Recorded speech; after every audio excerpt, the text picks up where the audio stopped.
Hello friends, आज की इस वीडियो में हम बताने वाले हैं भिन्न को प्रशत में कैसे बदलें या फिर प्रशत को भिन्न में कैसे बदलें। दोस्तों, अगर आप ये सीख लेते हैं तो प्रशत के बड़े बड़े क्वेश्चन को आप आसानी से हल कर सकते हैं, क्योंकि इसी टाइप से वो क्वेश्चन बने ही होते हैं। सवाल नंबर 1, कहीं पर लिखा है 5/10। ये हमारा किस रूप में दिख रहा है? भिन्न के रूप में। इसे हमको किस रूप में कन्वर्ट करना है? प्रशत के रूप में। तो हम क्या करेंगे? 5/10 इसमें 100 से अगर हम गुणा कर देंगे तो हमारे प्रतिशत के रूप में कन्वर्ट हो जाएगा।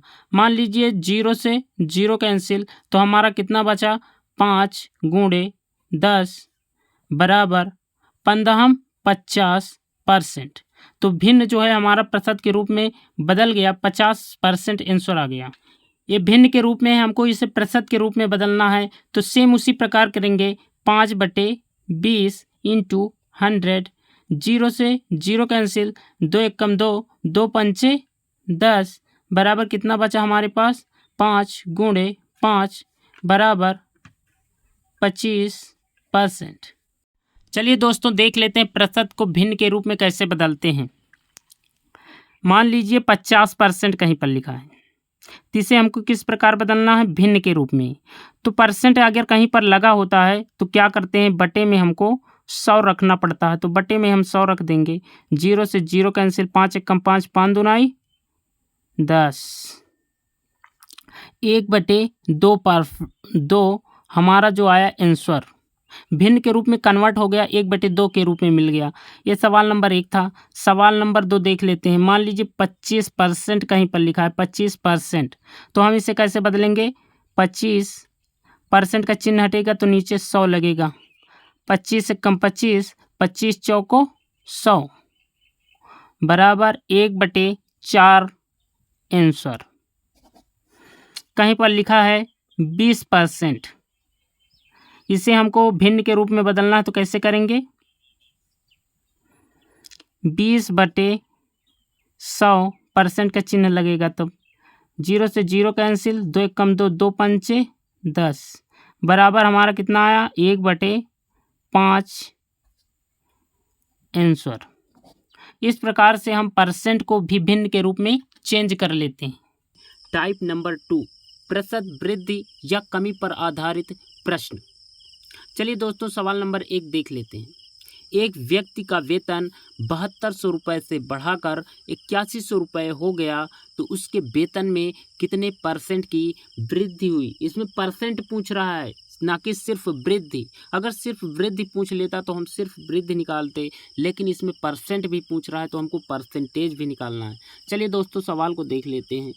पहले उसकी आय कितनी थी? 7200 रुपये। उसकी आय बढ़कर कितनी हो गई? 8100 रुपये।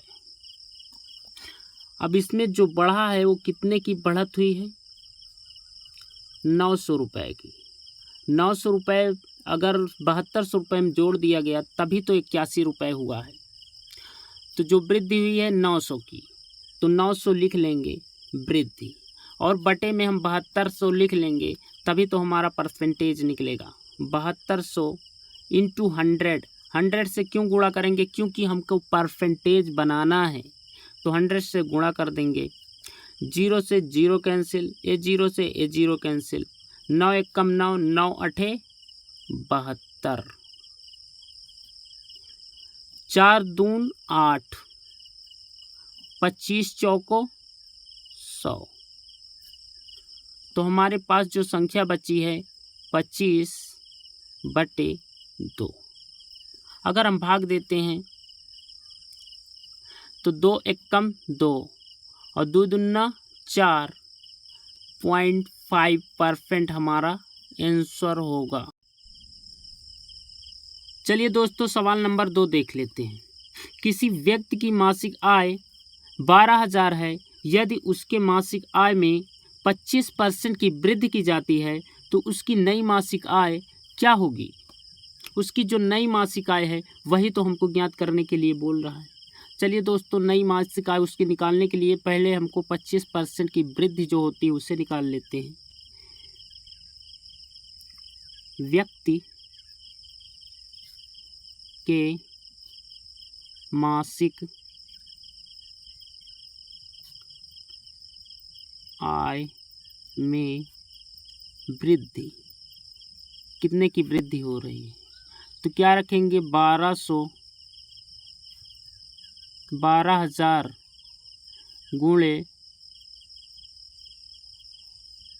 25%, का चिन्ह लगा है इसीलिए हम बटे में क्या रखेंगे 100। 0 से 0 कैंसिल, ये 0 से ये 0 कैंसिल। 25 को 120 में गुणा करने पर 3,000 रुपये प्राप्त हुए। व्यक्ति की मासिक आय में वृद्धि जो है वो कितने की हो रही है हर महीने 3,000। तो चलिए अब व्यक्ति की नई मासिक आय, व्यक्ति की नई मासिक आय बराबर 12,000 तो उसे पहले से मिल रही थी और उसमें अगर 3,000 और ऐड कर दिए जाएं तो उसकी नई मासिक आय निकल आएगी। बराबर 0 0 जुड़ गया, 0 से 0 जुड़ गया, 0 से 0 जुड़ गया और 3 2 5 बराबर 15,000 हमारा आंसर ही होगा। उस व्यक्ति की जो नई मासिक आय होगी वो कितनी होगी 15,000 रुपये।